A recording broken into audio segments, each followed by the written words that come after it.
नमस्कार प्यारे विद्यार्थियों, जैसा कि आप लोगों को पता है आज अपने जो काव्य शास्त्र की क्लास है उसमें हम नया टॉपिक काव्य हेतु प्रारंभ करेंगे और 2 क्लासेज में जैसा कि अपना काव्य हेतु पूरा हो जाएगा उसके बाद में अगला टॉपिक स्टार्ट करेंगे। आज हम पढ़ेंगे काव्य हेतु। और मैं ये नहीं कहता कि आप यहाँ से नोट्स बनाओ, क्या करो आपकी मर्जी हो वहां से पढ़ो। एक बार बस यही है कि एक बार आप काव्य हेतु यहाँ से पढ़ो, फिर आपकी मर्जी आई वहां से पढ़ देना काव्य हेतु। काव्य हेतु कि एक बार आप यहाँ से पढ़ो, फिर आपकी मर्जी आई वहां से पढ़ लेना, कोई चिंता नहीं है। बस एक बार आप समझ लो कि आपको कैसे पढ़ना है काव्य हेतु। तो काव्य हेतु क्या है? काव्य हेतु को हम काव्य का सृजनात्मक काव्य का सृजनात्मक पक्ष भी कहते हैं। तो ये क्या है? काव्य हेतु काव्य का सृजनात्मक पक्ष है। हेतु अर्थात होता है कारण है। हेतु अर्थात क्या होता है? कारण है। हेतु अर्थात होता है कारण है और हेतु अर्थात होता है कारण लिखिए, सॉरी यहाँ पर कारण है। तो इससे क्या हो गया कि काव्य जो रचना करते हैं, काव्य रचना में जो कवि में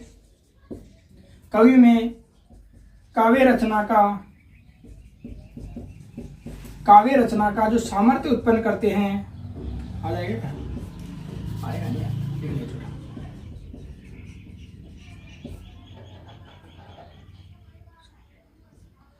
सामर्थ्य उत्पन्न करने वाले जो कारण होते हैं वही क्या कहलाते हैं?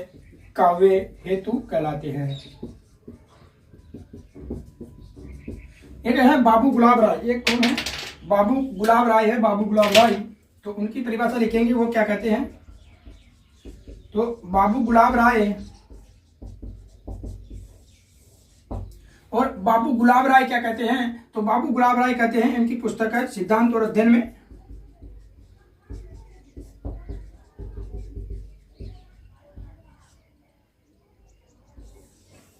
ये इनकी पुस्तक है कि काव्य हेतु से बड़ा गया माता हेतु, सॉरी मैं छोटा लिख दिया ना। काव्य हेतु से अभिप्राय उन साधनों से है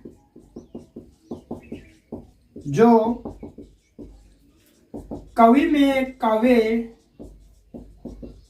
रचना करने में सहायक होते हैं। ये लिखते हैं बाबू गुलाब राय। इसके बाद में इस प्रकार हम कह सकते हैं कि काव्य का जो सृजनात्मक पक्ष है वही क्या है? काव्य हेतु है। तो काव्य का सृज नहीं होता, यहाँ पे भी सर्ज होगा, तो यार गलत कैसे लिखा जा रहा है? सर्ज। काव्य का सृजनात्मक पक्ष है वही काव्य हेतु है, वही काव्य हेतु कहलाता है। कि जो काव्य का सृजनात्मक पक्ष होता है, जिसके ऊपर आधारित होकर के कवि रचना लिखता है, वो क्या कहलाता है? काव्य हेतु कहलाता है। तो काव्य यानी ये हो गया कार्य और हेतु हो गया आपका कारण। तो इस कार्य को करने के लिए जो कारण होते हैं वही काव्य हेतु है। कि इस काव्य रूपी कार्य को करने के लिए जो कारण बनते हैं वही क्या कहलाते हैं? आपके हेतु कहलाते हैं। तो ये हो गया काव्य हेतु। इसके बाद में हम पढ़ेंगे कि संस्कृत जो समीक्षा शास्त्र है, उस संस्कृत समीक्षा शास्त्र में 3 प्रकार के काव्य हेतु की चर्चा की गई है, जो आप लोगों को भली प्रकार से जानकारी हुई इसकी। बस आप लोग एक बार इस क्लास को देखें और फिर आपके नोट्स देखें, आपकी मर्जी है वहां से पढ़े। आपका न तो कोई काव्य हेतु का क्वेश्चन गलत होगा और न ही ऐसी कोई आपके पास में परेशानी होगी कि आपको समझ में ना आ रहा हो काव्य हेतु। और ऐसा तो कभी नहीं लगेगा कि याद ही नहीं हो रहा। तो जो संस्कृत समीक्षा शास्त्र है, संस्कृत समीक्षा शास्त्र में 3 काव्य हेतु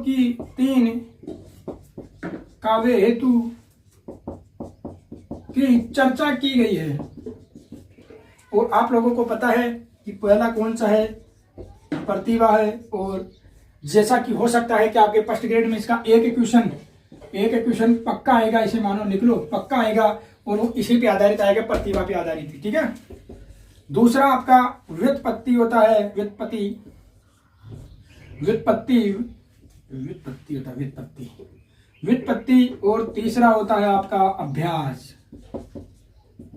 अभ्यास, ये 3 प्रकार के होते हैं। इनमें से जो ये प्रतिभा होती है ये जन्मजात होती है। प्रतिभा जन्मजात शक्ति होती है जिसे आप लोग गॉड गिफ्टेड कहते हो, ईश्वर प्रदत्त होती है, ईश्वर प्रदत्त होती है, ईश्वर प्रदत्त होती है जिसे आप लोग गॉड गिफ्टेड कहते हो। तो ईश्वर प्रदत्त शक्ति होती है, शक्ति होती है। इसके लिए कोई विशेष प्रयास नहीं करना पड़ता, इसके लिए कोई विशेष प्रयास नहीं करना पड़ता, इसके लिए कोई विशेष प्रयास नहीं करना पड़ता, इसके लिए कोई विशेष प्रयास नहीं करना पड़ता। जैसे हम कहते हैं कि इंटेलिजेंट कोई बच्चे होते, प्रतिभाशाली बच्चे, वो इस प्रतिभा में ही आते हैं। जबकि जो ये व्युत्पत्ति, जबकि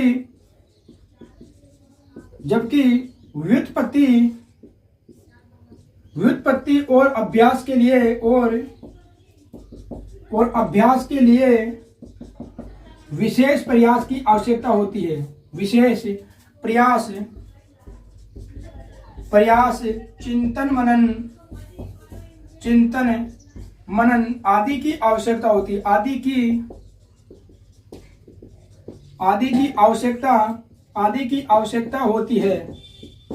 की आवश्यकता होती है। इसके बाद में हम थोड़ा व्युत्पत्ति के बारे में जानेंगे। कुछ अभ्यास तो आप लोगों को पता है, फिर प्रतिभा के बारे में विद्वानों ने क्या मत कहा वो लिखेंगे। आप लोग एक बार स्क्रीनशॉट वगैरह ले हो। थोड़ा टाइम हो रहा है इसलिए थोड़ा स्पीड में पढ़ाएंगे आज का इस टॉपिक, तो नहीं तो अभी लेट हो जाएंगे, अभी तो स्कूल जाना है। सर्दी बहुत बढ़ गई है धीरे धीरे, तो थोड़ा उठने में भी परेशानी होने लग गई आजकल। तो अब लिखेंगे व्युत्पत्ति। और आप कहाँ से भी पढ़ो, बस एक बार समझ लेना, फिर आपकी मर्जी आई जहां से पढ़ो, जहां से नोट्स बनाओ, आपकी इच्छा है।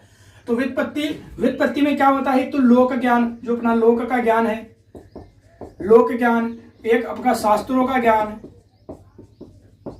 शास्त्र ज्ञान, लोक ज्ञान, ये क्या हो जाते हैं, इसमें शामिल हो जाते हैं। कि व्युत्पत्ति में लोक ज्ञान, शास्त्र ज्ञान और जो आपका कला जिसे आप लोग कहते हो, कला आदि शामिल होते हैं। क्योंकि व्युत्पत्ति को अभ्यास द्वारा लिया जाता है, तो हम लोक के ज्ञान से भी व्युत्पत्ति प्राप्त कर सकते हैं, शास्त्रों का अध्ययन करके भी व्युत्पत्ति प्राप्त कर सकते हैं, और कला के जो क्षेत्र है उससे भी व्युत्पत्ति प्राप्त कर सकते हैं। ठीक है, तो लोक ज्ञान, शास्त्र ज्ञान, कला आदि क्षेत्र शामिल होते हैं। और लोक ज्ञान या लोक को विद्या भी कहा जाता है। लोक ज्ञान या लोक को विद्या भी कहा जाता है। लोक ज्ञान या लोक को विद्या भी कहा जाता है। संस्कृत में या जहां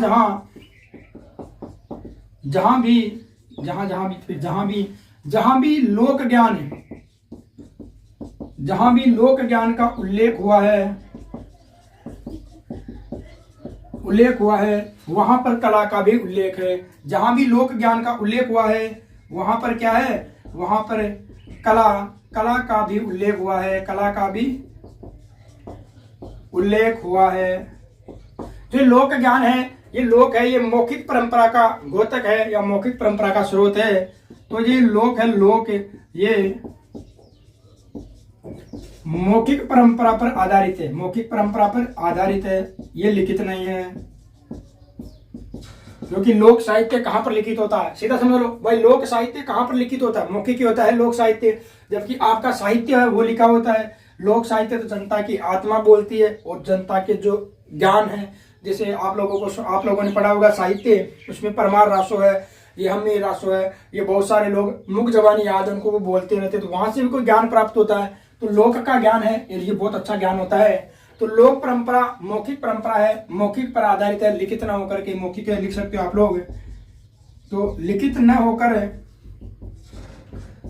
होकर मौखिक होती है। लोक को देखकर ही आपके शास्त्रों के नियम बनते हैं। ये तो आप लोगों ने भली प्रकार समझा होगा कि समाज साहित्य को प्रभावित करता ना, तो लोक को देखकर या ध्यान में रखने की बात है, देखकर ही शास्त्रीय परंपरा के नियम बनते हैं। शास्त्रीय परंपरा के नियम बनते हैं, शास्त्रीय परंपरा के नियम बनते हैं। और यह भी ध्यातव्य है, यह भी ध्यातव्य है कि जो ये शास्त्र है, ये भी शास्त्र भी लोक को प्रभावित करता है, लोक को प्रभावित करता है। इस प्रकार दोनों क्या है, परस्पर है। इस प्रकार दोनों परस्पर संबंधित है या पूरक है, परस्पर संबंधित है या पूरक है। लिखेंगे जल्दी से, आज थोड़ा स्पीड में पढ़ो, जैसे ज्यादा विशेष नहीं है। कि व्युत्पत्ति है, व्युत्पत्ति प्रयास द्वारा, किसी लोक के द्वारा, लोक ज्ञान है, जैसे हमारे समाज में बुजुर्गों के पास बहुत सारा ज्ञान है, उससे भी व्युत्पत्ति आ सकती है। शास्त्रों के अध्ययन से भी आप लोग कला काव्य रचना में ला सकते हो, और कला के द्वारा भी आप काव्य रचना कर सकते हो, वो व्युत्पत्ति होती है। दूसरा पढ़ेंगे हम, इसमें थोड़ा और एक दो जानकारी और लेंगे, और फिर अभ्यास की ओर बढ़ेंगे, और फिर आपके जो संस्कृत काव्य शास्त्री है वो क्या कहते हैं उनको पढ़ेंगे। क्योंकि ये जो तीनों टॉपिक है, काव्य हेतु, काव्य लक्षण, काव्य प्रयोजन, इनमें जो मुख्य आधार बिंदु है वो यही है, क्या, संस्कृत काव्य शास्त्री। तो अब आगे देखेंगे और आगे पढ़ेंगे काव्य हेतु में। तो काव्य हेतु या सॉरी हम व्युत्पत्ति पढ़ रहे हैं, तो व्युत्पत्ति को बहुलता भी कहा जाता है।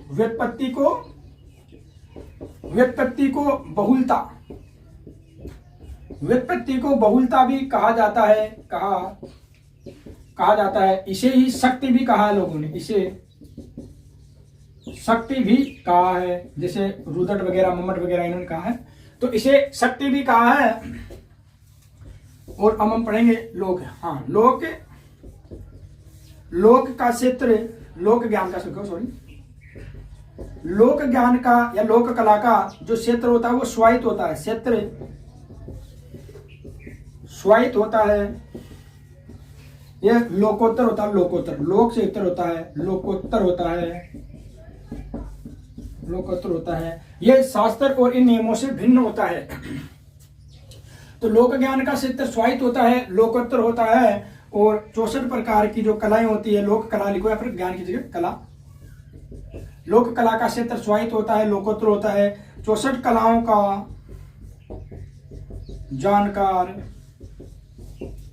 जानकार होने के लिए अभ्यास की आवश्यकता पड़ती है। तो आगे अभ्यास भी आपका, अभ्यास की आवश्यकता पड़ती है। ये लो जी, आपका अभ्यास भी पढ़ सकते हैं हम लोग। तो व्युत्पत्ति है, व्युत्पत्ति में मुख्य वही है कि ये अभ्यास द्वारा प्राप्त की जा सकती है। अब अभ्यास में यही है कि व्युत्पत्ति में हम लोक ज्ञान ले सकते हैं, शास्त्रों से व्युत्पत्ति प्राप्त कर सकते हैं। ये व्युत्पत्ति क्या है, कारण है। एक काव्य हेतु जो काव्य रचना लिखते हैं, उसमें तीन कारणों से काव्य लिखी जा सकता है। कि आप लोग की रचना लिखनी है, मानो आप लोगों को, तो आप तीन कारणों से लिखोगे। या तो आपको भगवान ने कोई शक्ति दे दी, जिसे हम प्रतिभा कह दिया, जिसे हम गॉड गिफ्टेड कहते हैं। दूसरा, अगर आपकी इच्छा है, आप पढ़ करके कविता, काव्य रचना पढ़ करके अगर काव्य रचना करना चाहते हो, तो फिर आप लोग शास्त्रों का अध्ययन कर सकते हो। लोक में जो ज्ञान है, अनंत ज्ञान है, उसके द्वारा काव्य रचना कर सकते हो, या फिर कला के द्वारा भी आप काव्य रचना कर सकते हो। और इन तीनों से अगर आप काव्य रचना करोगे तो फिर उसे हम व्युत्पत्ति कहेंगे। और अभ्यास के द्वारा अगर आप काव्य रचना करोगे तो अभ्यास होगा, लेकिन वो अभ्यास इसी में जुड़ेगा, क्योंकि अभ्यास इन्हीं का ही करना पड़ेगा। तो ज्यादा विशेष ये विशेष है, और अभ्यास को भी विशेष महत्व देते ऐसी बात नहीं है। दंडी तो अभ्यास को महत्व देता है। तो हम अभ्यास में लिखेंगे, और अभ्यास में आप लोग सबसे पहले लिखेंगे, एक महान कवि है, याद नहीं आ रहा, नहीं आ गया, वरंद कवि। और वरंद कवि कहते हैं कि करत करत अभ्यास के जड़मत होत सुजान। वरंद कवि क्या कहता है कि करत करत अभ्यास के जड़मती होत सुजान, रसरी आवत जात पे शील पे परत निशान। ये तो जग प्रसिद्ध उदाहरण है। रसरी आवत जात है शील पे परत निशान। आवत जात ते शील पे परत निशान। शील पर परत निशान। यह है वरंद कवि की अभ्यास का इतना महत्व है। दंडी ने तो अभ्यास को मुख्य माना में बता रहा था, कि आप लोगों को जो दंडी है, दंडी ने अभ्यास को मुख्य माना, अभ्यास को मुख्य काव्य हेतु माना। इसे माना मुख्य काव्य हेतु या महत्व दिया की बात है तो मुख्य माना या विशेष महत्व दिया, विशेष महत्व दिया। इनको भी लास्ट में एक सारणी बना करके आप लोगों के लिए थोड़ा सीधा करेंगे, लेकिन हर चीज को पढ़ना जरूरी है, बिना पढ़े सारणी किसी काम की नहीं है। इसके बाद में आप लोग पढ़ते होंगे आचार्य वामन, और वामन मुख्य जो काव्य हेतु है वो प्रतिभा को मानते हैं, लेकिन उसके साथ साथ वो अभ्यास को भी विशेष महत्व देते हैं, और वो लिखते हैं अभ्यासो ही कर्मसु, अभ्यासो ही कर्मसु कौशलम भावहिति, अभ्यासो ही वामन। तो वामन लिखेंगे हम लोग, और आचार्य आप लोग का काम है कि आप लोग आचार्य लिखोगे। और वामन क्या कहते हैं, तो वामन प्रतिभा को मुख्य काव्य हेतु मानते। वामन प्रतिभा को मुख्य काव्य हेतु मानते हैं, काव्य हेतु मानते हैं। साथ ही अभ्यास को भी विशेष महत्व दिया है, अभ्यास को भी महत्व दिया है, लिखते हैं ना अभ्यासो ही कर्मसु कौशलम भाविति, ये लो। देखो याद करने में कोई ज्यादा टेंशन नहीं है, आराम से करोगे तो आप लोग हो जाएगा कि अभ्यासो ही कर्मसु कौशलम भाविति। कौन कहते हैं, वामन। अब इनको लिखा दूंगा मैं, मस्त रहो आप लोग। तो एक प्रकार आप लिख देंगे, देखो प्रतिभा को मुख्य मानते हैं, प्रतिभा को मुख्य कौन कौन मानते हैं, तो एक तो वामन भाई साहब हो गए कि वामन तो मुख्य मान रहा है, एक आपके भामय हो गए, भामय, एक आपके पंडित राज जगन्नाथ हो गए, जगन्नाथ, ये तो केवलाम प्रतिभा तक कह देते हैं, और एक आपके मम्मट है। इन चारों लोगों ने प्रतिभा को मुख्य काव्य हेतु माना। इसे मानो, इन चारों ने प्रतिभा को मुख्य काव्य हेतु माना। एक आप लोगों ने सुना होगा राजशेखर जी, राजशेखर जी ने प्रतिभा और व्युत्पत्ति दोनों को समान महत्व दिया। प्रतिभा हुए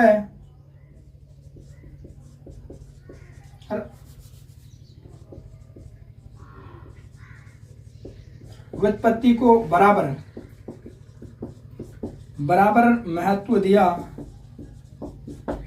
वैसे बराबर ही है, क्योंकि व्युत्पत्ति के द्वारा भी आप इनके बराबर काव्य रचना कर सकते हो, बस इसमें मेहनत करनी पड़ेगी आप लोगों को, आवश्यकता होगी।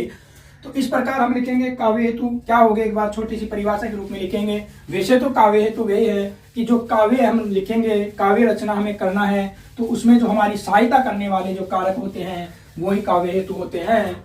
और बस वही है, रचना करने में जो सहायता है, जो साधन वही काव्य हेतु है। लेकिन फिर भी आप लोग लिखेंगे कि काव्य हेतु नाम का जो एक कीड़ा है वो होता क्या है, तो किन कारणों से, है ना, कि किन कारणों से आप लोग काव्य रचना करते हो, तो किन कारणों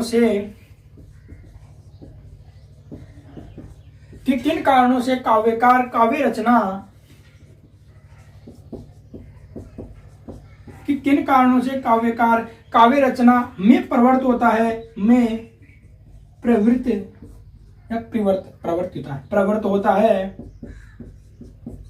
प्रवृत्त होता है, इस पर विचार करना ही काव्य हेतु है। इस पर विचार करना ही काव्य हेतु है। कि किन कारणों से, ऐसे कौन से कारण है, कौन से साधन है जिससे काव्यकार जो कलाकार होता है वो काव्य रचना कर देता है। तो इसे जो काव्यकार और काव्य रचना के मध्य में जो साधन होता है, मध्य जो साधन वही काव्य हेतु होता है, काव्य हेतु होता है। बस ये तो चीज रखनी है आप लोगों को। तो अब इसे इस प्रकार परिभाषित कर सकते हैं कि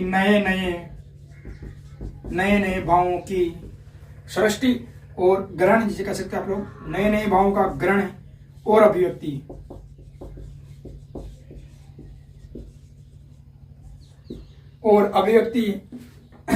को उद्भुत या अद्भुत एक बात है, उद्भुत करना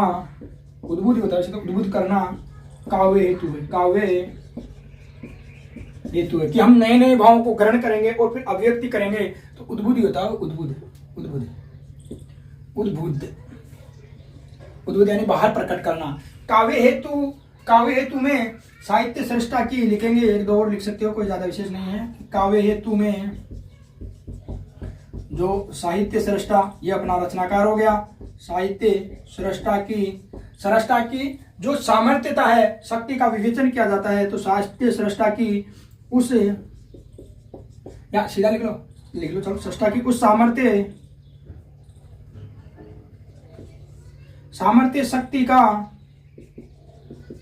शक्ति का विवेचन। अब वही चीज होगी कि साहित्य सृष्टा जो एक कवि हो गया, लेखक हो गया, उसकी सामर्थ्य शक्ति वो कारण हो गए, और शक्ति भी कह सकते हैं, आपको लोगों को लिखाया था पहले। और विवेचन किया जाता है जिससे वो क्या करता है, नैसर्गिक रूप से प्राप्त करता है, अर्जित करता है, और फिर चिर नूतन काव्य रचना लिखता है। तो काव्य हेतु में साहित्य सृष्टा की सामर्थ्य शक्ति का विवेचन किया जाता है जो कहां से प्राप्त होती है, उसे नैसर्गिक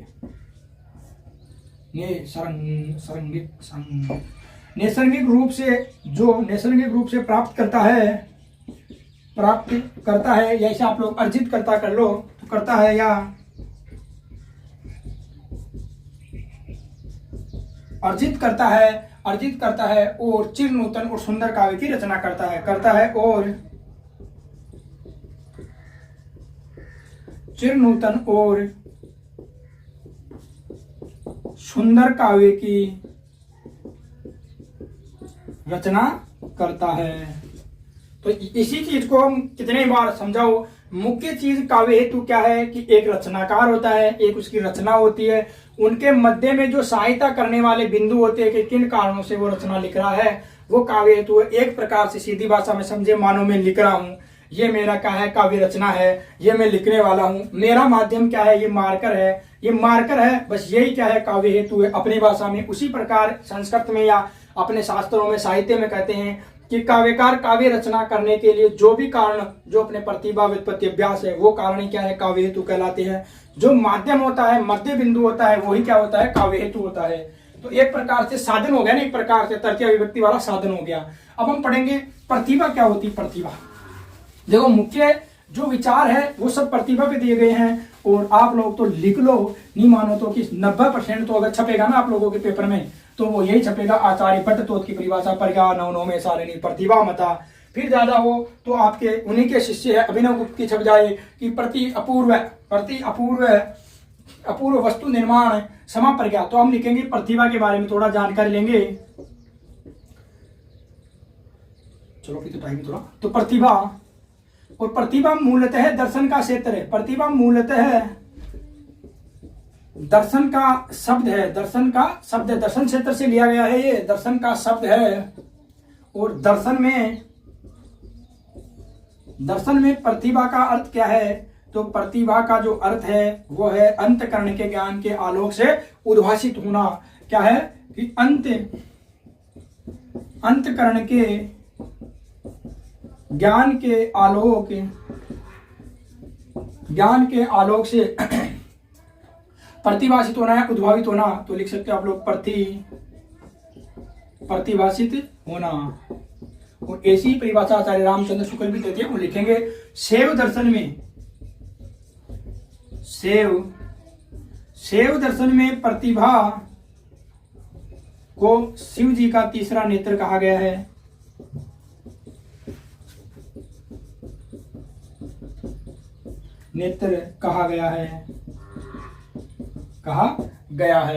अब प्रतिभा के बारे में विद्वानों के मत लिखेंगे हम लोग, तो जल्दी मिटाते हैं ताकि अपना आज आधे घंटे में बढ़िया अच्छा मैटर कवर हो जाए। और आप लोगों को नोट्स बनाने की आवश्यकता भी नहीं है, क्योंकि आपके पास जो है वो सफिशिएंट है, बस आप लोग इसे समझ सकते हो। तो प्रतिभा के बारे में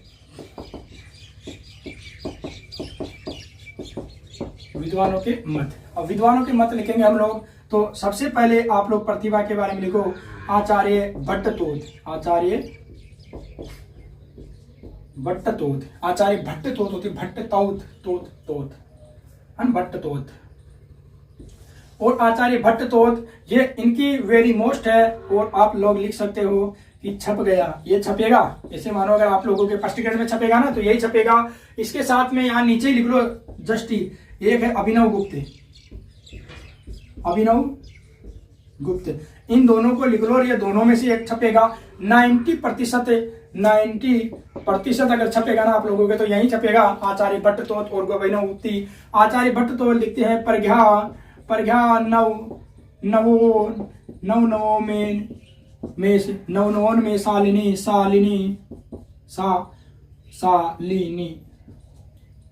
नवनों में शालिनी प्रतिभा मता। इसको याद रख लेना आप लोग कि ये छप गया ऐसे मानो। और इसका हिंदी अर्थ लिखना चाहो तो लिख लो कि प्रतिभा नए नए तत्वों की उद्भावना सृष्टि है। तो प्रतिभा नए नए तत्वों की उद्भावना करती है, या सृष्टि के बाद तत्वों की उद्भावना करती है। ये लो जी, इसका हिंदी अर्थ हो गया। और अभिनव गुप्ता भी लिख लो जी, ये भी बहुत बढ़िया लिखते हैं। और ये कहते हैं प्रति अपूर्व, अब कहीं अपूर्व प्रति भी आता है ना, प्रति अपूर्वम आएगा क्योंकि ये तो संस्कृत तो मम तो लगता रहता है। तो मतलब है भाई प्रति अपूर्व वस्तु निर्माण पढ़ लगाओ, ठीक है। क्षमा प्रज्ञा, इन दोनों में भाई साहब छपने का 99% आप लोगों के क्या है, मुख्य कारण है। और इसमें लिखेंगे कि प्रतिभा नए तथ्यों के साथ समर्थ बुद्धि है, नए तथ्यों की सृष्टि के साथ समर्थ बुद्धि है, सृष्टि के साथ समर्थ बुद्धि है, समर्थ बुद्धि है। ये लो जी, ये छप गए से मानो। और इनके बारे में थोड़ा और लिख लो, इनके बारे में नहीं थोड़ा नोट में लिख लो आप लोग, आ जाएगा अपना नोट यहाँ पर। अब इनका क्यों आया, क्योंकि इनके गुरुदेव आचार्य जो भट्टतोत है, आचार्य भट्टतोत, और आचार्य भट्टतोत के शिष्य हैं कौन, अभिनव गुप्त।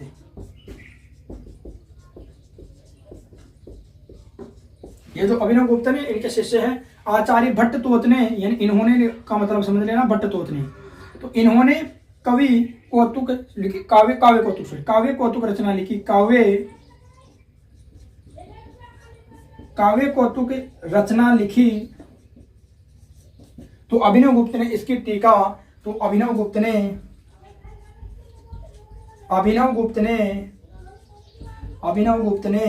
इसकी टीका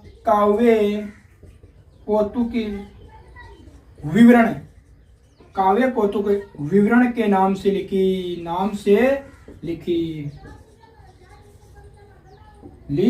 ठीक है। ये इनके बारे में छोटी जानकारी तो बताते नहीं, मुख्य तो यही है कि आचार्य भट्टतोत कहते प्रज्ञा नवनों में शालिनी प्रतिभा मता। और ये तो छप गया, लेकिन इसके साथ आ जाए ये भी छाप सकते हैं वो लोग कि प्रति अपूर्वम वस्तु निर्माण क्षमा प्रज्ञा। इसे मानो बस, अगर आप ये भी बढ़ के चले जाओ ना तो 90% तो आपका काम हो सकता है, इसे मानो।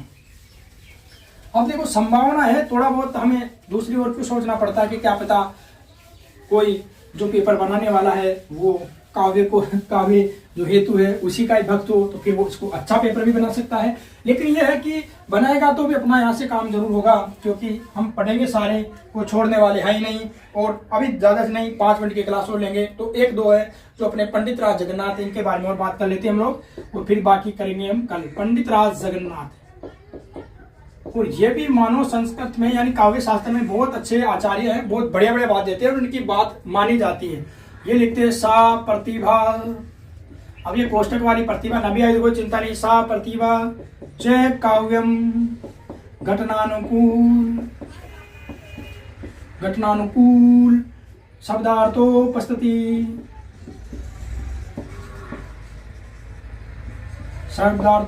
आविष्कार तो हो गया। प्रतिभा क्या है, वन शब्द और अर्थ का जो घटना के अनुकूल जो शब्द अर्थ आते हैं वही क्या है, प्रतिभा। सीधी सी बात लिखो। तो काव्य की घटना के अनुकूल लिखो, काव्य की घटना के अनुकूल अनुकूल शब्द और अर्थ की उपस्थिति, शब्द और अर्थ की उपस्थिति क्या है, प्रतिभा है। लिख लो प्रतिभा है। अब इसमें थोड़ा सा लिखेंगे इनके बारे में, फिर ज्यादा नहीं क्योंकि समय हो गया और अभी तो बहुत काम बाकी है स्कूल जाने के लिए। जगन्नाथ जी ने मैंने लिखा था पहले जगन्नाथ वामन भामय, और इन्होंने वामन भामय जगन्नाथ और मम्मट, इन्होंने प्रतिभा को मुख्य माना ना, तो जगन्नाथ लिखो। इन्होंने तो भाई साहब प्रतिभा को विशेष महत्व दिया। जगन्नाथ ने प्रतिभा को विशेष महत्व देकर के केवलाम प्रतिभा कहा इन्होंने, केवलाम प्रतिभा। तो प्रतिभा को एकमात्र काव्य हेतु या विशेष मानो, एकमात्र काव्य हेतु स्वीकार किया। ठीक है, और क्या कह दिया इन्होंने, केवलाम प्रतिभा कह दिया। केवलाम प्रतिभा की केवल क्या है, केवलाम प्रतिभा की केवल प्रतिभा ही क्या है, मुख्य कारण है। वैसे ये केवलाम प्रतिभा एक दो आचार्य और कहेंगे, उनको मैं एक फॉर्मेट में लिखाऊंगा ताकि लास्ट समय में आप लोगों को ज्यादा दिक्कत ना हो पढ़ने में। केवलाम प्रतिभा कहा तो इन्हें प्रतिभावादी कवि कह दो आप लोग, तो प्रतिभावादी, क्योंकि ये प्रतिभा को मुख्य मानते हैं, तो प्रतिभावादी कवि या आचार्य कह सकते हैं हम लोग, कह सकते हैं ना, क्योंकि प्रतिभा केवल प्रतिभा है, तो इनको कह सकते हैं, कहा जाता मान लो। तो इनकी ये प्रतिभा में क्या लिखते हैं, तस्येच कारण कविगता केवलाम प्रतिभा, तो तस्येच कारणम कविगता है, अच्छा लिखता हूँ आराम से, ये लो, कविगता केवलाम प्रतिभा। अब केवलाम प्रतिभा में ये मत लगा देना, क्योंकि इनके दो नाम और लिखाऊंगा, तो थोड़ा याद रख लेना, तस्येच कारणम कविगता केवलाम प्रतिभा। हाँ, अगर वो नाम बताऊंगा जैसे हेमचंद्र वगैरह बताऊंगा, अगर वो लोग नए हैं ऑप्शन में, तो फिर केवलाम प्रतिभा आती है। आप लोग जगन्नाथ चिपका देना। और आज के साथ, और आज इसी के साथ अपनी क्लास समाप्त करते हैं। कैसी क्लास लगी आप लोग बताते रहना, शेयर करते रहना, सब्सक्राइब करते रहना, ताकि अपना ये जो कारवा है ये चलता रहे। और आप लोग विश्वास करके पढ़ सकते हो, क्योंकि न हम खुद गवर्नमेंट जॉब में हैं, हम खुद कॉलेज लेक्चरर के इंटरव्यू तक गए हैं, तो ऐसी बात नहीं है। अब रिजल्ट आ गया तो हम कॉलेज लेक्चरर बन भी सकते हैं, तो फिर आप लोग समझ सकते हो कि पढ़ा रहे वो है। और इनको पढ़ने के बाद आप लोग, जैसे आप लोगों की जो नाम चलता है हिंदी में, विकास देवे कीर्ति सर, इनकी दृष्टि आती है, उनसे मिलान कर लेना कि इससे बाहर कुछ है क्या। विवेक शंकर जी है, जो उनकी बच्ची आती है भारतीय पाश्चात्य काव्यशास्त्र, तो उनसे मिलान कर लेना, आपके एग्जाम से मिलान कर लेना, आप लोगों के कोचिंग नोट से मिलान कर लेना, और आपके पेपरों से मिलान कर लेना। और फिर क्या चाहिए, फिर तो न जाने कहाँ से मिलान कर सकते हैं आप लोग। इसी के साथ जय हिंद जय भारत, और पढ़ते रहिए। मैं थोड़ा ये है कि इसको शेयर करें, थोड़ा सब्सक्राइब करें, धीरे धीरे हो ही रहा है वैसे तो काम, लेकिन ये कि जितना जल्दी होगा उतना ही अच्छा प्रयास रहेगा, उतना अच्छा पढ़ा पाएंगे हम लोग। और आज के साथ आज इसी के साथ कथा समाप्त करते हैं। एक बार फिर कहते हैं, विश्वास करके पढ़ो आराम से, क्योंकि आपका विश्वास कभी हम टूटने नहीं देंगे। और जिन्होंने एलडीसी का एग्जाम पास नहीं किया, जो लोग शिक्षा के क्षेत्र में जुड़े नहीं हैं, वो भी न जाने ऐसा मोटिवेशन भर करके अगर पढ़ा सकते हैं, तो हम तो फिर भी इसी क्षेत्र से जुड़े हुए हैं यार, कैसे नहीं पढ़ा सकते। जब हम शिक्षा के क्षेत्र से जुड़े हुए हैं, हिंदी विषय से जुड़े हुए हैं, तो हिंदी कैसे नहीं पढ़ा सकते। और हमसे अच्छी पढ़ा भी बन सकता, फिर अपने गुरुदेव तो है ही, उनके अलावा। और जैसे जो लोग जिन्होंने जीवन में एलडीसी रीट पास नहीं की, वो लोग भी आज धड़ाधड़ से, या फिर जो स्वयं रीट में है वो कॉलेज लेक्चरर फाड़ रहे हैं, तो फिर हम तो वहीं चाह गए ना यार, तो हम तो कैसे नहीं पढ़ सकते। और इसी के साथ जय हिंद जय भारत, पढ़ते रहिए। धन्यवाद, ज्यादा समय न है भाई अपने पास।